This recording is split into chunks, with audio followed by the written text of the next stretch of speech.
Okay, good morning sa bawat isa. Morning. Lahat po ay magsitayo para sa pagbibigay galang sa salita ng Diyos na ating babasahin. At ngayon ay pag-uusapan natin ang ika-28 mensahe mula sa aklat na ito, ika-4 at huli sa ika-12 kabanata. Bali, nagkaloob na ako sa inyo ng 3 mensahe at mamaya ay papaalala ko ito para sa ganun ay makita nyo kung gaano kahalaga ang mga mensaheng ibinibigay sa atin ng Panginoon dito. Sa talatang 18 to 29. Ito na po yung huli natin pala. 18 to 29.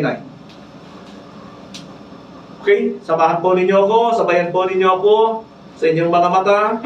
Sabi niya rito, you have not come to a mountain that can be touched and that is burning with fire, to darkness, gloom, and storm, to a trumpet blast, or to such a voice speaking word that those who heard it begged, and no further words be spoken to them, because they could not bear what was commanded.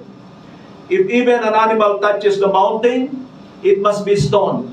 The sight was so terrifying that Moses said, I am trembling with fear.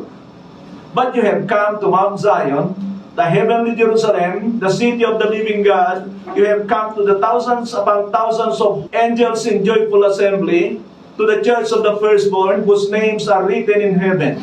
You have come to God, the judge of all men, to the spirits of righteous men made perfect, to Jesus, the mediator of the new covenant, and to the sprinkled blood that speaks better word than the blood of Abel. See to it that you do not refuse him who speaks. If they did not escape when they refused him who warned them on earth, how much less will we? If we turn away from him who warns us from heaven, at that time his voice shook the earth. But now he has promised once more, I will shake not only the earth, but also the heavens. The words once more indicate that removing of what can be shaken, that is called created things, so that what cannot be shaken may remain. Therefore, since we are receiving a kingdom that cannot be shaken, let us be thankful and so worship God acceptably with reverence and awe, for our God is a consuming fire. Purihin po ang Diyos sa pagkabasa ng kanyang mga salita. Pakakaupo na po kayo.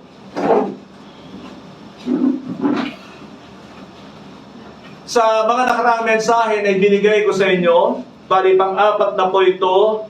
Ang una, mula sa verse 1 to 3, ay ito yung 5 hakbang para tayo ay maging katulad ng mga ancients of faith. Kung gusto nating maging kasama sila sa walang hanggan, ay dapat isagawa natin ang sinasabi ng author dito, sapagkat ako'y naniniwala na siya ay puspos ng banal na espiritu. Pangalawa, ay binigay ko sa inyo yung some truths about God's discipline to His children. Ito ay mula doon sa verse 4 to 13. Ipinaliwanag ko sa inyo yung 2 uri ng pagdidisiplina ng Diyos sa kanyang mga pinili. Ang unang-una dyan ay dinidisiplina tayo na maging disiplina sa ating mga ginagawa, sa mga bagay na dapat natin ay matutunan mula sa Diyos. Sapagkat bilang mga baguhang mananampalataya, noong araw tayo ay infiltrated ng maraming bagay sa ating mga pinagagagawa sa sanlibutan ito. Pangalawa, kapag hindi tayo nag-ayos, pagkatapos na tayo yung mga tuto, ay baka makatanggap tayo ng pagpalo ng Diyos. Ang dalawang ito ay pawang pag-ibig ng Diyos sa atin. Can you say amen? Amen. So, mahal ng Diyos ang kanyang mga pinili, kung gaya't ito ay kanyang ginagawa para sa kanila. Hindi lamang po miminsanan na tayo ay binibigyan ng Diyos ng daan para tayo ay maging kalugod-lugod at katanggap-tanggap sa Kanya. At ang pangatlong mensahe sa nakaraang linggo ay ibinigay ko sa inyo ang 4 na mahalagang hakbang sa ating paglakad as believers. O sa English ay 4 other essentials in our walk as believers. For other essentials in our walk as believers. Sa araw na ito, titignan po natin kung ano ang makikita natin sa talata na ating binasa mula doon sa 18 hanggang 29. Kung oobserbahan po natin yung ating binasa, ay makikita ninyo na ang author ay nagpe-present na naman siya ng pagkukumpara sa dalawang tipan. Comparisons between the two covenants, Old and New Covenants. Diyan pa lang ay magandang titulo natin. So that can be a wonderful title for us today. Another comparisons of the two covenants, Old and New Covenants, showing distinction, contradiction, or I may say differences. Pero ang pamagat natin sa simple ay another comparisons of the two covenants. Yan yung Mosaic Covenant at yan yung Messianic Covenant. Yang dalawang tipan na yan ang malalaki at sila yung magkakakontra sa banal na kasulatan. Yung iba ay karamihan dyan ay parang pang-personal na. Personal yung kay Abraham, meron siya, kay Noe, kay David, and other people. Those are most personal covenants. Pero yun ay nasasakop din naman ng tipan sa Israel sapagkat most of them are Israelites. Bago tayo magpatuloy mga kapatid tungkol dito sa ating gagawing pagtuklas sa muli ay ipinisenta niya na kaibahan ng Old and New Covenant, ay gusto kong balikan natin saglit for clarification na ang pakikipagtipan ng Diyos ay tuntunin o pamantayan sa pakikipagkasundo niya sa mga tao. Nakukuha po ba ninyo? Amen. Ibig sabihin nito, if God is making a covenant to people, He will also give the provisions. There is no such covenant na walang provision.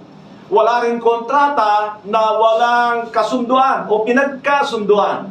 So yung tipan ay ito yung ibinibigay ng Diyos na pakikipagkasundo.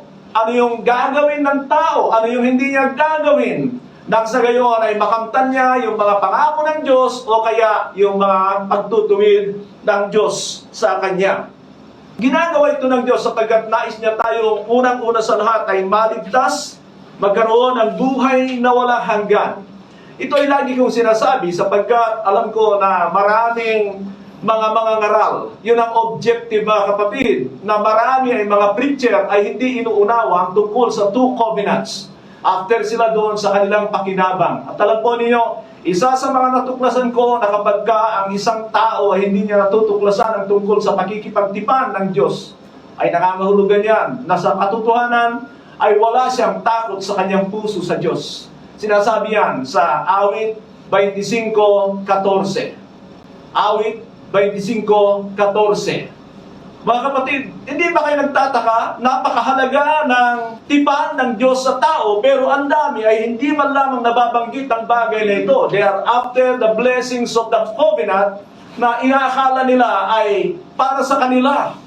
At yan mga kapatid ay napakadelikado sapagkat kung hindi naman ipinangako ng Diyos sa kanyang pakikipagkasundo sa tao, ay hindi niya man yan gagawin yan.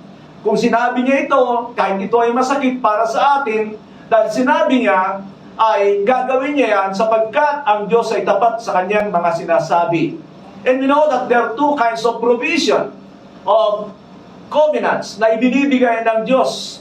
These are conditional and non-conditional. Yung non-conditional, mga kapatid, applicable lang yon nung tawagin ng Diyos si Abraham, na pinangakuan siya na gagawin niya kahit si Abraham ay maraming kakulangan. Pero later on, ay naging pangako ito para sa kanyang mga inanak. Meaning, sa kanyang salin-lahi na Israel. At kung makikita nyo ay may mga pagbabago na sapagkat nagbibigay na siya ng kondisyones. So yan ang halaga niyan. At kung titignan naman natin, ang kanyang mga ibinibigay na pamantayan ng kanyang pakikipagkasundo sa tao, malinaw yan sa Leviticus Kabanata 26, ganun din naman sa Deuteronomy chapter 28. Na ano? Na yan ay may mga pangako na magaganda, pagpapala para sa mga taong ito, mga bagay sa mundong ito, pero nandoon din ang kanyang mga paalala na sila ay makakaranas ng sumpa o pagpapalo ng Diyos kapag hindi nila isinagawa. At alam natin, ang Israel ay ilang beses din nabihan sa mga ibang bansa at yan ay bunga ng kanilang hindi pagsunod sa pakikipagkasundo ng Diyos. So likewise, sa New Covenant, mga kapatid, ay alam natin na ito ay meron ding pamantayan at nandiyan ang mga batas ni Kristo na kung saan nung siya ay dumating dito, ay makikita natin ang mga ilang sinasabi niya, binabanggit niya yung mga ilang kahambing sa old. Halimbawa, ang tungkol sa pagpatay. Sabi niya, narinig ninyo nung una, huwag kayong papatay. Subalit ngayon ay sinasabi ko sa inyo, na sino mang may galit sa kanyang puso, sa kanyang kapatid ay pumapatay na. So makita nyo ang kaibahan? Diyan yung makikita, mga kapatid, na hindi po pareho ang pakikipagtipan ng Diyos. Merong para sa Israel at merong para sa Iglesia. Naunawaan po ninyo. At napakahalaga na kung ano ang i-claim mo ay yung ipinangako ng Diyos sa iyo. Hindi katulad sa nangyayari sa ating kapanahunan na kung ano-ano lang ang nagugustuhan ng tao sa mga pangako ng Diyos sa Israel ay inaangkin nila. At yan ay parang gagawin mong sinungaling ang Diyos kapag hindi niya tinupad ang kanyang mga ipinangako na hindi naman sa iyo kundi sa Israel. So bakit nga ba binibigyan ito ng pagkakaiba ng author dito o ng Diyos dito? Yan ay upang hindi natin paghalu-haluin ang mga pangako ng Diyos sa Old at sa New. Ang kanyang mga sinabi sa Old at sa New. Meron lang mga ilang bagay na lesson tayo, mga aral na makukuha natin sa mga ginawa niya sa Israel. Pero kung hindi niya ipinangako sa atin, huwag nating angkinin. Yan po ang isang katotohanan dyan. At dapat ay alam natin kung ano ang i-apply natin. Halimbawa, yung mga batas. Si Kristo ay tagapagbigay ng batas sa New Covenant. Si Moises ay sa Old. At yung Old, kahit sa Israel, ay obsolete na yon, expired na yon sa mga Kristiyano. Sapagkat ang mga provisions nun ay may mga ilang uri din naman. Meron para sa kanilang lupain, meron para sa kanilang kapaligiran, meron para sa kanilang pag-alala sa mga ginawa ng Diyos. Yan ay mga ilan sa mga pamantayan na binibigay ng Diyos sa Israel. Pero sa atin ay mga batas ni Kristo at mga salita ng Panginoon ang pamantayan natin. Amen? Amen. So yan ay napakahalaga na maunawaan ng mga tagasunod ng Panginoon Kristo. Kaya, mga kapatid, dapat ay alam natin kung ano ang para sa atin at hindi para sa atin. Hindi yung i-claim mo na lang ito dahil sinabi ito ng Panginoon. Alam niyo, ganyan ang ginagawa ng marami at yan ay problema kasi ng mga tagapagturo. Yan ay tinatawag na hermeneutical problem. How did they interpret the Bible? Paano nila ini-interpret ito? At yung bagay na yan, mga kapatid, ay hindi nakukuha sa masidhing personal na pag-aaral. Malala ko yung ipinadala sa akin ni Brother Joseph na doon sa ChatGPT. Pakinggan niyo ito, lalo na sa mga mahihilig dyan. Ako po hindi marunong gumamit niyan sapagkat hindi ako nagre-rely sa mga ganyan. Sana nga, gusto ko rin. Pero hindi talaga ako pinahintulutan ng Diyos na matutunan yung mga ganyan. At alam ko na meron danger talaga kung lagi kang umaasa sa internet natin, sa ating mga nasa online. Bakit? Ang dami diyan, kasangkapan ng diablo. Marami diyan ay magaganda pero hindi tama. Kaya kung hindi ka talaga nagbabasa ng Biblia, hindi ka nag-aaral nito, o kaya hindi mo ginagawang prioridad ang bagay na ito, ay baka mapasukan ng hindi tama ang iyong mga pagtuturo. Nakikita ko po ito sa maraming mga tagapagturo.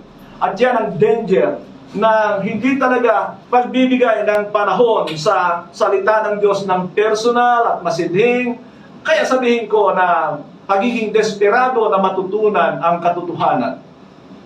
Now, mga kapatid, itong mga ipinakita niya sa atin dito ay isa pang paraan para i-explain sa atin ang tungkol sa Old and New Covenant, na ito nga ay hindi magkapareho, na sila nga ay magkaiba. Kaya ginagawa niya ito. Actually, napakarami nito sa Biblia. Katulad lang nabanggit ko sa inyo, na nung dumating ang Panginoon, nung siya nagbibigay ng mga batas niya, ay makikita nyo na ikinukumpara niya doon sa luma. Hindi niya ginagamit yung luma. You have heard that it was said, but I say to you. You have heard that it was said, but I say to you. Narinig ninyo nung una, pero sinasabi ko sa inyo. Meaning, binibigyan niya yung katumbas, halimbawa, yan yung mga tinatawag na moral law o 10 commandments. Na binibigyan niya ng comparison yung kay Moises at yung kanya. Magkaiba. Nabanggit ko sa inyo yung tungkol sa martyr. Na akalain ng tao kapag hindi sila kumikitil ng buhay, hindi sila martyrer. But sa Panginoon, mga kapatid, hindi ka pa kumikitil ng buhay. Kung ikaw ay nag-iisip pa lang ng masama sa iyong puso laban sa isang tao, mamamatay tao ka na. Ganon din naman sa pangangalunya. Na kung ikaw ay hindi tumabi sa isang babae, isang lalaki, sa old ay hindi ka nagkakasala sa pangangalunya, pero sa new, tumingin ka lang at paglalaruin ang iyong kaisipan sa mahalay na pagnanasa sa isang tao, ay nangangalunya ka na sa Diyos. So makita nyo ang kaibahan? Kaya kung gagamitin mo yung old sa ating kapanahunan, mga kapatid, pag yun ay ginagamit ng marami, malayong matutunan nila o malaman nila na sila'y nagkakasala na sa Diyos. Yan ang isa sa mga kaibahan ng mga batas ni Moises at ng batas ng Panginoong Kristo. Nakukuha mo ba ninyo? Amen. So, napakahalaga ng mga bagay na ito. Sabi ko nga, ang daming ibinibigay ng Panginoon na pagkakaiba ito. Dito lang sa aklat na ito, from the very beginning, chapter 1 pa lang, ay makikita nyo na sinasabi nila, in the past, God spoke to us through our forefathers, angels, and prophets. But now, He has spoken to us through His Son. There is already a comparison between the Old and the New Covenant. At kung matatandaan ninyo, kaya ito ibinibigay ng author ay dahil maraming mga mananampalatayang Hudyo ay nais nang tumalikod sa kanilang pananampalataya dahil sa kanilang hindi magandang nararanasan sa kanilang pananampalataya. At mga kapatid, kahit tayo ay hentil, maaaring mangyari ito sa atin. Sapagkat sabi ko nga, iisa lang ang pamantayan ng Diyos sa mga mananampalataya. Hindi pinag-halo-halo ng Diyos ang mga pamantayan ng Old Covenant at ng New Covenant. Marami ito sa Biblia, mga kapatid. Actually, ang mga pagtuturo ng mga apostol sa mga mananampalataya ay para makita nila ang kaibahan ng new sa old. Yun lamang talinghaga ng Panginoon na tungkol sa huwag mong ilagay sa lumang sisidlan ng bagong alak ay nangangahulugan ito na pagpaghalu-haluin ang Old and New Covenant. At yun lamang paggawa ng Panginoon ng alak doon sa kasalan sa Kana ay tanda na mas mainam ang bago kaysa sa luma. Kung matatanda ninyo sa John chapter 2, ginawa ng Panginoon ang kanyang unang himala. At yan ay tungkol sa alak na bago na mas masarap kaysa sa luma. Pero sa totoo, sa mundong ito, pag ang alak ay hindi pa well fermented, yan ay hindi masarap na katulad ng luma. Kaya yung mga alak na pinapatagal, masarap talaga yon. Yun ay sa mundong ito.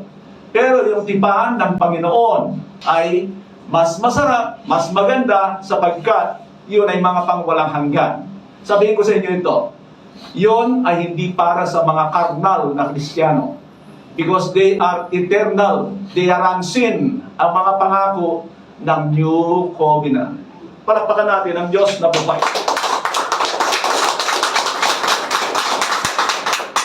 Sasahin ko muli sa inyo, mga kapatid, ditong 18 hanggang 21.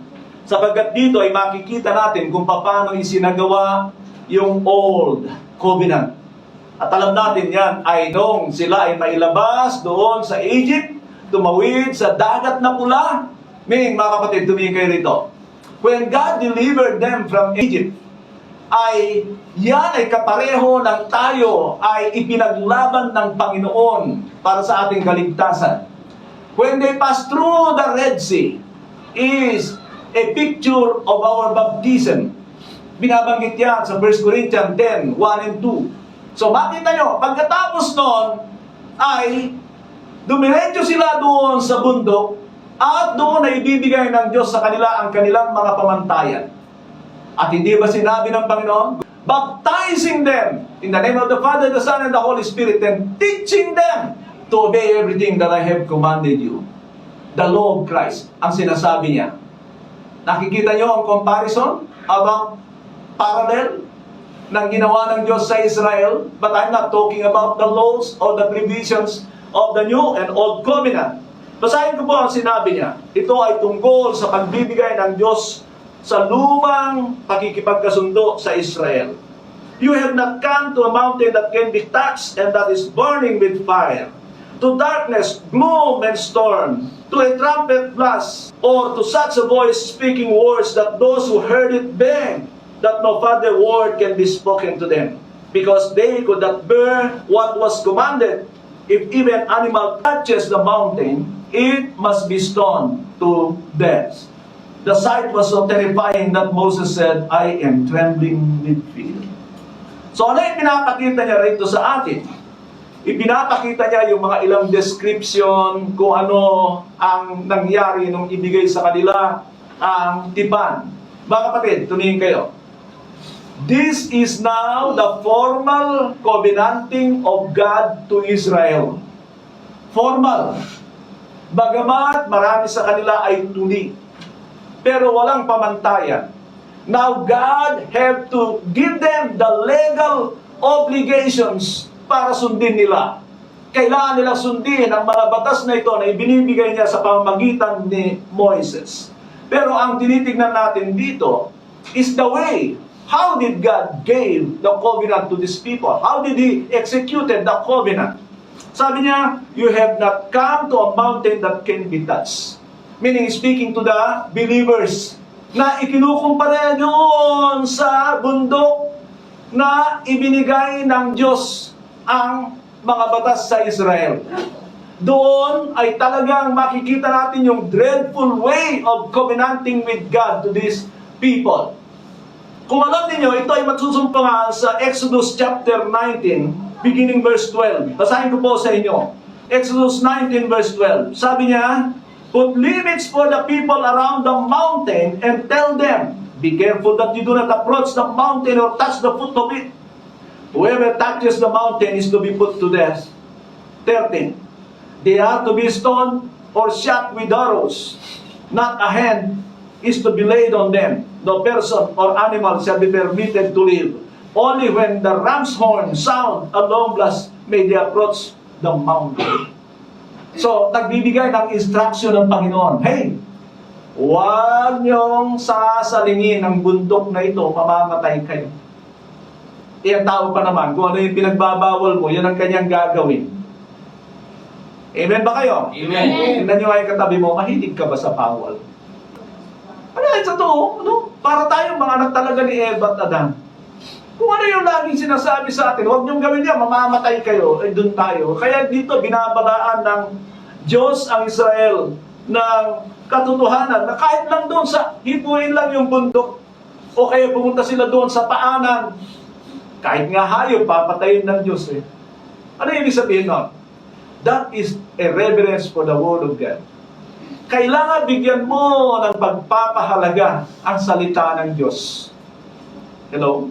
Amen. Alam nyo, malala ko yung sabi ni Pablo sa mga taga-Thessalonica. Nagpapasalamat ako sapagkat itinuturing ninyo na salita ng Diyos ang mga salitang sinasabi ko sa inyo. Pwede ninyong parang ituring na salita ni Pastor Arthur ang kanyang mga sinasabi. Pero, mababago kayo pag ito ay tinanggap ninyo bilang salita ng Diyos. Kasi sino si Pastor Arthur? I can talk and talk here. Pero mga kapatid, as long as you do not see it as a word from the Lord, hindi kayo magbabago. Hindi ninyo, kaya wala kayong takot sa Diyos. Nakakatakot yun. Kaya sana, mga kapatid, kaya nga ako hindi nagsasalita ng saganang akin. I always prove. Kung gusto niyo lahat ng sasabihin ko, pumunta kayo sa akin. Pastor, may nasabi ka. And alam naman ninyo dito sa ating gawain na every time na matapos tayo, you have a time to tell what you learn. And pagkatapos ay kung ano yung mga katanungan ninyo sa mga aral na tinalakay natin. So you have that opportunity, you have that privilege to ask question na ngayon ay maging klaro sa inyo. At sabi ko nga sa inyo, pag ipinapakita ko ito sa sarili kong paraan at hindi mula sa Biblia, huwag niyong basta-basta paniwalaan. Because only the Word of God is supported by the Holy Spirit. That is the sword of the Holy Spirit, ang salita ng Diyos. Amen. So, sabi niya, and that is burning with fire. Makikita kayo ng bundok na ganito? Magsasaya ba kayo, mga kapatid, kung haharap kayo sa Diyos? First time, pagkatapos yung bundok na pinagdalhan sa inyo, malayo kayo, pero umuusok ito. Now, saan ito masusumpungan? Basahin niyo ang Exodus chapter 19. Nandiyan yan. I'm reading from that chapter of Exodus. To darkness, gloom, and storm, to a trumpet blast. Mga kapatid, ito hindi trumpeta ng mga Israelita na katulad later on na gagawin sa pag-ikot nila sa Jericho. Ito ay trumpeta ng mga anghel na sa tunog pa lang ay nakakabina. Hindi natin alam kung paano ito pinapatunog ng mga anghel. But it seems that God is using this to terrify them. Sabihin natin, terrify. Terrify. Para magkaroon sila ng takot sa Diyos. Sana. Gusto niyo ba ito? Privilege tayo dito sa next na sinasabi niya because we have not come to that mountain na nakakamatay. Pero mga kapatid, ano ang kaibahan ng sa atin? Now, ipinapakita ko rin ito para makita natin ang kaibahan ng Old and New Covenant. That is what the author is saying. There is a big difference between the Old and New in everything. Sabi ko kanina, at hindi ko na nabanggit yung mga nasa Galatians chapter 3 na ang resulta ng Old Covenant ay makalaman na disciple at ang resulta ng New Covenant ay mga spiritual na disciple. Spiritual ka ba? Pag hindi kayo spiritual, mga kapatid, hindi kayo disciple ng New Covenant. Kung lagi kayo naghahangad ng mga temporaryo, yun ang gusto nyo, yun ang hanap nyo, at hindi kayo mahango-hango sa kasalanan, you are not in the grace of God. Romans 6:14. For sin shall not be your master because we are not under law but under grace. Amen. Under grace means we are empowered to overcome sin. Amen. Ano pa? Doon naman sa 2 Corinthians chapter 3 and chapter 4 ay makikita nyo yung power ng Old and New Covenant. Yung ginagawa ng New, mga kapatid, ay ang walang hanggan talaga ito. Nananatili ang glory ng Panginoon sa atin. Not like in the Old Covenant na si Moises lang ang nagliwanag ang kanyang mukha, kalaunan ay unti-unti ay nawawala ito. Pero iba ang Panginoon Kristo. The more you draw near to Christ, the more the glory of the Lord will be seen in you. Amen? Amen. Nangangahulugan din na hindi tayo pwedeng magpabaya sa New Covenant. Mamaya makikita niyo ito. Nagbigay siya ng 8 to 9 terrifying sin. 8 to 9 terrifying sin. Para sana ay katakutan nila ang Diyos ng Israel. Ang tanong ay, kinatakutan ba nila? Binigyan ba nila ng pagpapahalaga ang kanilang karanasan? Mga kapatid, if you read Leviticus, Numbers, Deuteronomy, makikita nyo, they have no, or they have only less reverence for God. Wala silang gaanong takot sa Diyos. They keep on sinning. They do not have faith and trust in God na kaya niyang gawin yung mga bagay na akala nila hindi kaya ng Diyos. Oh my. Ganun lang marami. And sometimes, ito epektibo sa atin. Marami sa atin ay hanggang ngayon, kulang tayo sa tiwala sa Diyos.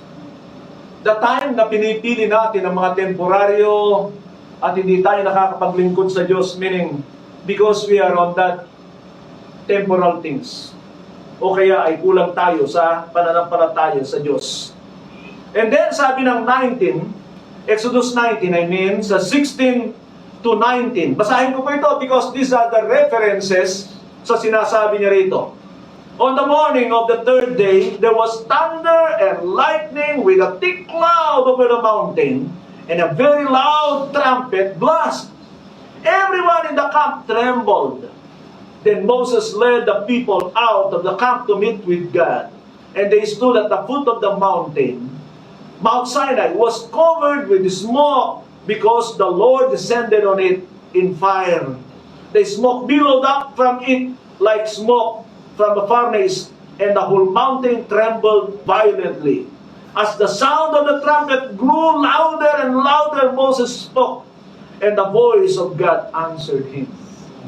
Tingnan nyo yan? Siguro, alam niyo bakit ko binabasa ng ganon? Para maramdaman ninyo na nung sila daw ay nasa kampo at nakikita na nila ito sa kalayuan, nanginginig na sila, pinalapit pa sila ni Moises. Nangangahulugan ito na hindi pwedeng maliitin ng Diyos. Because the same God who made the old covenant is the same God who made the new covenant. Amen. Ang kaibahan lang ay yung paraan na ngayon ay sasabihin niya sa atin kung ano ang kaibahan ng dalawang ito. So, makikita nyo kung ano ang paraan ng old. Gusto nyo ba yon? They are physically seeing things na nakakatakot. Now, basahin ko lang itong verses 19. Sabi niya, I mean dito sa ating text, to such a voice speaking words that those who heard it begged that no further word be spoken to them. Nagmamakaawa sila. Tingnan niyo mga kapatid. Alam niyo ba kung bakit ang Diyos ay namili na lang ng mga ilang propeta? Tumingin kayo rito. Para gamitin niya sa mga tao. Sapagkat ang mga tao ang nag-request.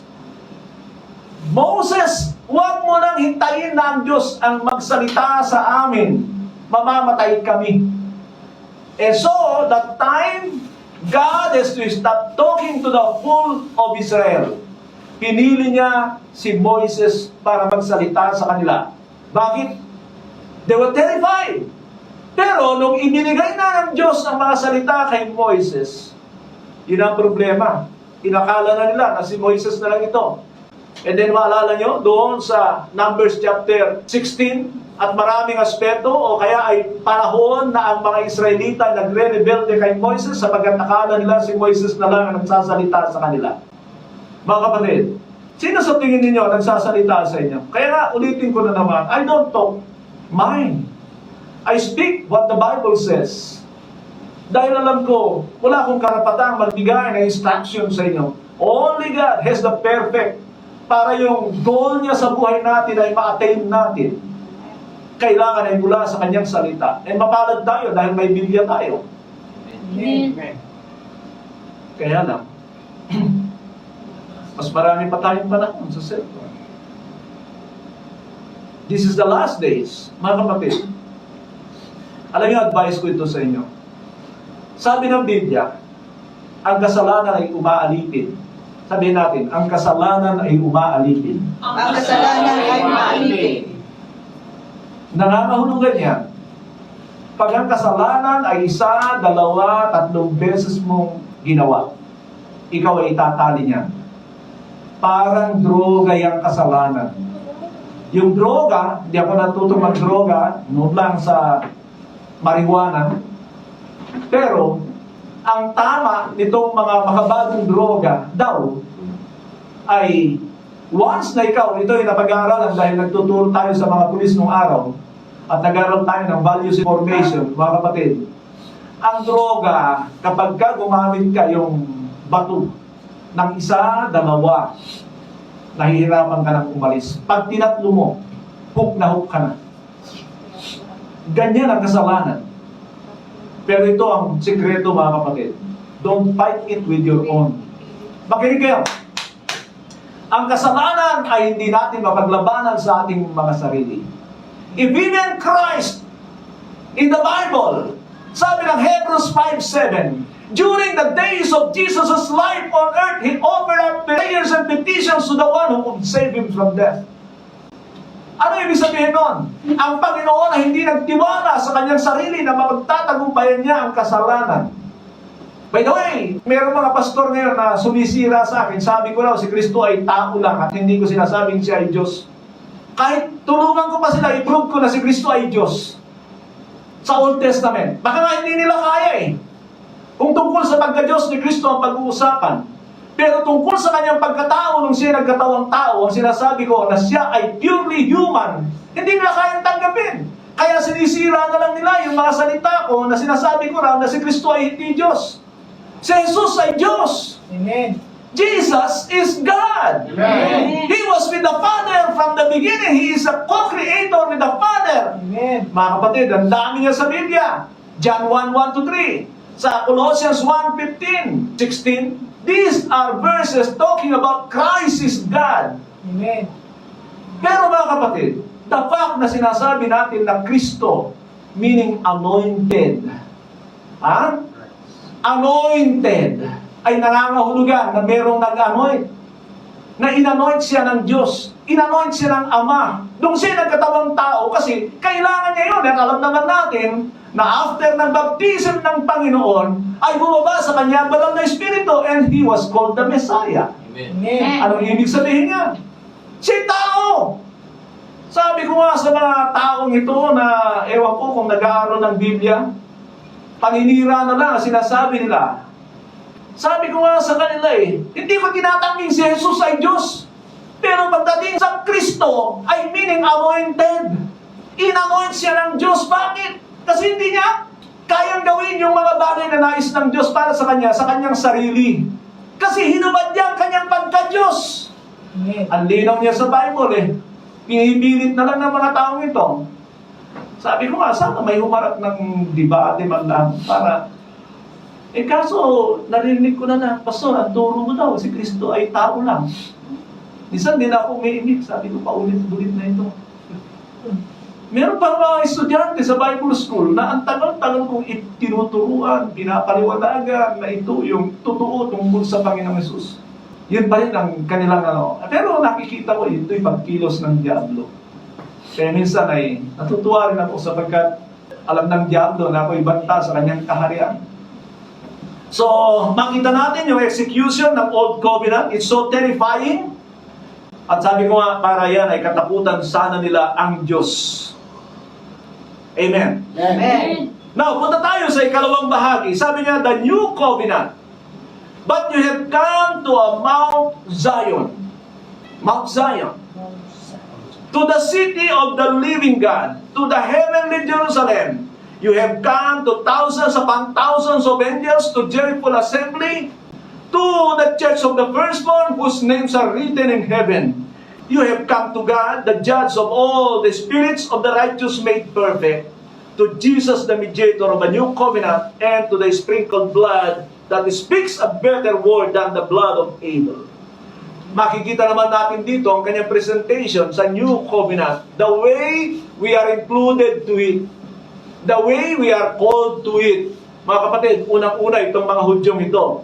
Pero makikita nyo, sa halip na doon sa Sinai, ay dito tayo sa Zion. By the way, mga kapatid, itong Zion ay medyo malawak ito. It started when David conquered this mountain from the Jebusites. Yun yung later on ay tinawag. And makikita nyo yung kanyang iba't ibang pangalan. It is in Jerusalem. Pero nagbabago yung kanyang sinasabi because the Jerusalem he was talking was in heaven. Yun ang bundok natin na sa langit. Naniniwala ba kayo? Amen. Kung meron kayong pananampalataya, paniniwalaan natin yun. It's not an earthly Jerusalem ang tinutukoy niya. If you wanna see this Jerusalem, go to chapter 21, 22 of Revelation. And it's very much different. It's an eternal place of God where the temple stood. Itong Zion na ito, mga kapatid, is loved by God, even the Zion here on earth. Kaya lang, alam natin na ilang beses din sinunog ang templo sa Jerusalem. And it is because of sin. Pero, ang kaibahan ng sinasabi niya rito is that it's not the Zion in Jerusalem or earthly Jerusalem. It is the heavenly Jerusalem.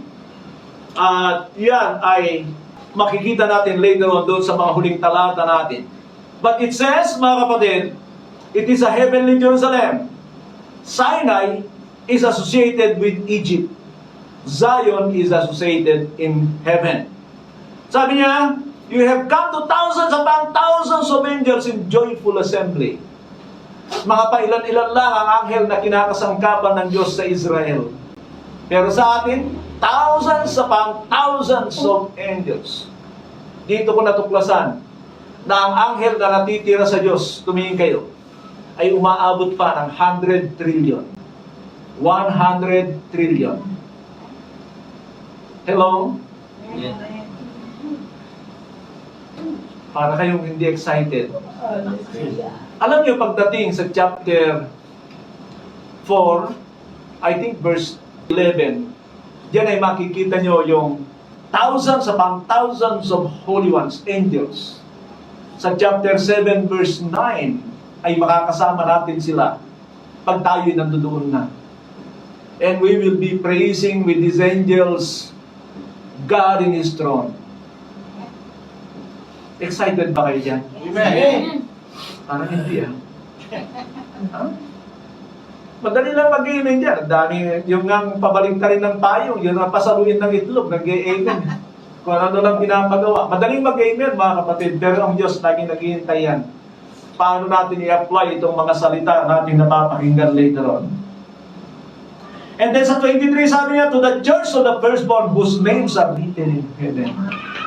Church meaning, mga pinili ng Diyos ito sa New Covenant. May mga nauna na sa atin na katulad ng sinabi ng chapter 12, 1 to 3. So, these are the church and their names are in the book of life in heaven. You have come to judge the God of all the spirits of the righteous made perfect. And Jesus is the mediator of the New Covenant. Iba yung ating mediator, mga kapatid. And to the sprinkled blood that speaks better word than the blood of Abel. Okay. So, alam natin, yung talagang dugo ng Panginoon ay nagliligtas ito. Punta tayo sa ating mga last verses, beginning verse 25. See to it that you do not refuse him who speaks. If they did not escape when they refused him who warned them on earth, how much less will we, if we turn away from him who warns us from heaven? Dito makikita na natin yung warning niya. Ano ba itong New Covenant na ito? Ito ba'y gusto mo lang gawin kung anong gusto mong gawin? No. Makikita niyo yung warning niya? Hindi dahil very soft ang Panginoon in dealing with us to come to Him. Mga kapatid, tumingin kayo rito. Hindi dahil sinabi nito ng Panginoon na, for I am meek and gentle, ay kaya na nating gawin ang gusto nating gawin. No, it's not. Kaya ito na yung panglimang warning dito. Pakitingnan yung katabi mo. Sabi mo sa kanya, nawa-warningan ka pa ba? 5 warnings, mga kapatid. I think 5 warning, sobra-sobra na yan sana sa atin. This is the 5th warning in this book. It's speaking about the New Covenant pag hindi natin ito pinahalagahan. Sabi niya sa 26, at that time his voice shook the earth. But now he has promised once more, I will shake not only the earth but also the heavens. The words once more indicate the removing of what can be shaken, that is created things, so that what cannot be shaken will remain. Tumingin kayo rito. Ito yung sinasabi ko kanina, when God spoke in that mountain, the mountain trembled. Talagang gumagalaw, yumayanig ang mga kabundukan pag nagsalita ang Diyos. Pero sabi niya, I will not only shake the mountain or the earth, I will also shake the earth and the heaven. Pati kalangitan. And it's coming. Mga kapatid, that's why the kingdom we receive is unshaken. Tumingin kayo dito. Kung tinanggap natin sa ating puso ang kaharian ng Diyos, katulad ng sabi ng Lucas 7:20, sa puso natin, then we are in the kingdom of God and the kingdom is within us. And we cannot be shaken. Pero ang daming Kristiyano, ang lalambot Ang lalambot! Tingnan niyo yung dumating yung pandemic, ang daming tumalikod. Bakit? These are people who are shaken. Konti lang na talagang ihip ni Satanas sa kanila, titibuang yan. Mga kapatid, by the grace of God, we can only stand. Nababasa ito doon sa 2 Corinthians 1:21 and 22. Na He anointed us so that we can stand. Manatili tayo. Gusto mong basahin ito sa inyo, mga kapatid, sapagkat napakahalaga nito. Knowing that by the grace of God that we have, ay makakapanatili lang tayo. Pag wala ang biyaya ng Diyos sa atin, hindi tayo makakapanatili. Basahin ko po sa atin, sabi niya, sa 21. Now it is God who makes both us and you stand firm in Christ. Sabi natin, stand firm in Christ. Stand firm in Christ. He anointed us, set His seal of ownership on us, and put His Spirit in our hearts as a deposit, guaranteeing what is to come. Guaranteeing what is to come. If we have the Spirit of God, we have the guarantee of God na hindi tayo mayayanig sa mga huling araw na ito. Look at our times, mga kapatid. Tingnan nyo ating panahon. It's either tayo ay natatangay ng mundong ito sa kanyang pamamaraan. Satan is doing everything para tayo ay ihiwalay sa Diyos at mawala yung ating tiwala. While those who have the grace of God, the Spirit of God in them, will stand firm. Nakita natin kung ano sinabit ng mga nauna sa atin, na sila yung mga pinagpamatay, binuladan, parang hayop, pero they were not shaken because the grace of God is working in them. Amen. Malala ko yung sinabi ko kanina, para tayo makapanatili, maging katulad tayo ng Panginoon, na tayo ay patuloy na magpapasakop sa Diyos. During the days of Jesus' life on earth, He offered up prayers and petitions to the one who would save Him from death.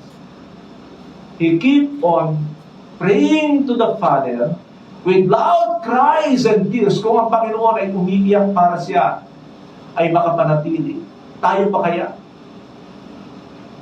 Tayo pa ba'y nakakaiyak? Alam niyo, dumating ako sa punto sa buhay ko na sabi ko, Lord, ayoko ng emotional. Dumating din ako sa punto na hindi na ako makaiyak. Sabi ko, ang pangit pala pag hindi ka na nakakaiyak sa Diyos. Baka sabihin niyo, Pastor, umiiyak ka rin ba yung ganyang pagmumukha? Yeah. Mahirap yung matigas ang puso. Mas mahirap yun kaysa sa tao na nakakaiyak pa sa Diyos. Nakakaiyak pa ba kayo sa Panginoon? Do you cry out to God? Yes. Sabi niya, ito yung ating gagawin. Therefore, since we are receiving a kingdom that cannot be shaken, let us be thankful and worship God acceptably with reverence and awe, for our God is a consuming fire. Parang ganoon yung dulo niya. Is a consuming fire. Actually, katulad ng sabi ko, we already have received the kingdom of God. The kingdom of God is within us. At yan ay magpapatuloy na lang hanggang sa dumating na tayo ay dadalhin ng Ama sa kanyang walang hanggang kaharian. And what should you do? Let us be grateful, thankful, and so worship. Alam niyo yung worship, ha? Hindi ko na yung paliwanag sa inyo. Hindi pakanta-kanta na pa yung emotion. Worship is a life. Offer your bodies as a living sacrifice, holy and pleasing to God. This is your spiritual act of worship. Pamumuhay ang worship sa atin. Amen? Amen. Hindi makanta-kanta ng emotional. And sabi niya, with awe, for our God is a consuming fire. Do you believe that, mga kapatid? So hindi rin pala basta-basta yung kanyang babala sa atin dito. Na kahit tayo ay nasa New Covenant, kailangan pa rin maging maingat tayo. Say amen? Amen. Let's bow our heads and close our eyes in prayer.